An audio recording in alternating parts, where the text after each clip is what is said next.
I'm sure all of you have definitely not fully digest the implications from Minister of Finance YB Lim Guan Eng's budget speech for the year 2020.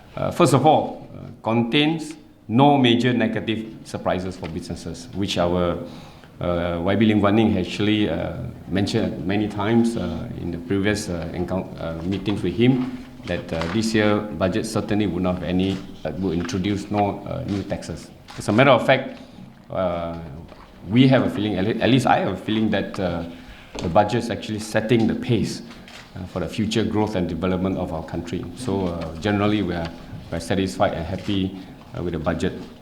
We are pleased at the threshold chargeable income for SME will be raised to 600,000 from 500,000, which is actually the 17% income tax. Though, of course, ACCCIM actually submitted this proposal, and we actually asked for more, but at least there's a start from 500,000 to 600,000. So this is welcome. We hope one day it will increase to 2 million actually. And we view that this 2020 national budget as an expansionary and yet responsible budget. So government or our finance minister is trying to stimulate the market at the same time to make sure that the deficit is actually kept within the reasonable percentage, which is about 3.2%. Budget to safeguard domestic economy against ongoing rising external risk that pose significant downside risk to global economy, and there are intensified trade tensions, financial market volatility, as well as geopolitical risk. Cautious domestic investors and consumer sentiments also weigh on private sector spending.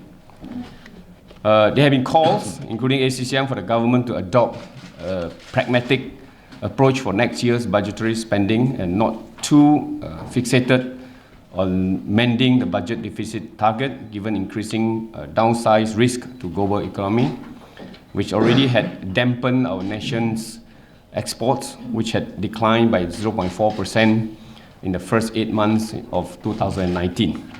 The budget expects total export to grow by only 1% in 2020 from estimated almost no growth, 0.1% in 2019.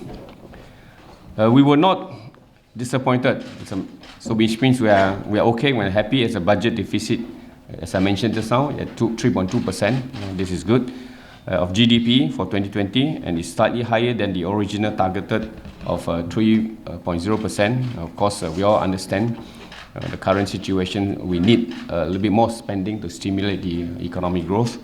And we are pleased that with the supported fiscal spending approach with a higher allocation of development expenditure spending. Now, this is very, very important. It is important that we have enough development expenditure spending, which is 18.9% of total expenditure compared with 17% in 2019. Of course, as far as we are concerned, I think this percentage should increase gradually. 18.9% is a good increase from 17%, but we still hope that in future this can grow gradually.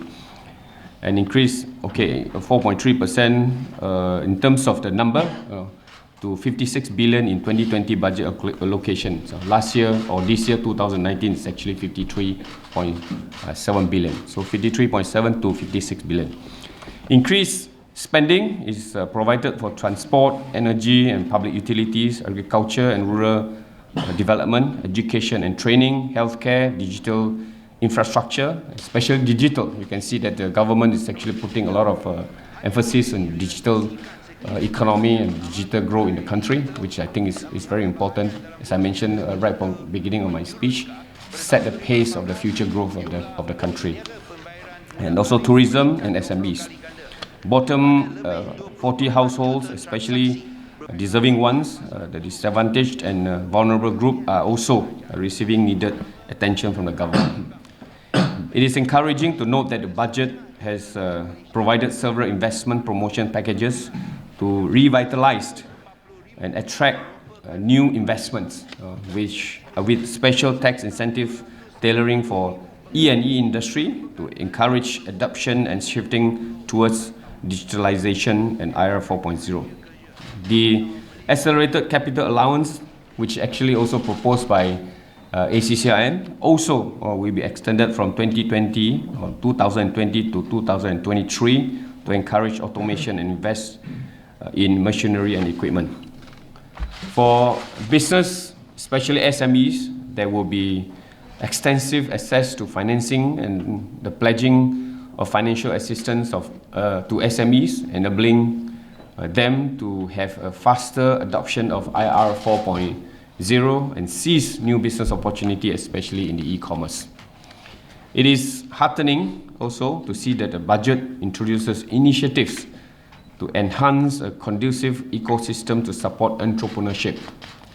Pro-entrepreneurship policies will encourage young people to go into startups and take the path to entrepreneurship, to create skilled entrepreneurs, nurture more homegrown businesses, and help to bring down the high rate of youth unemployment. You can see we have these startups incentives that is being given, also the cradles. The emphasis on rescaling and upskilling is certainly welcome. Inclusion in the budget.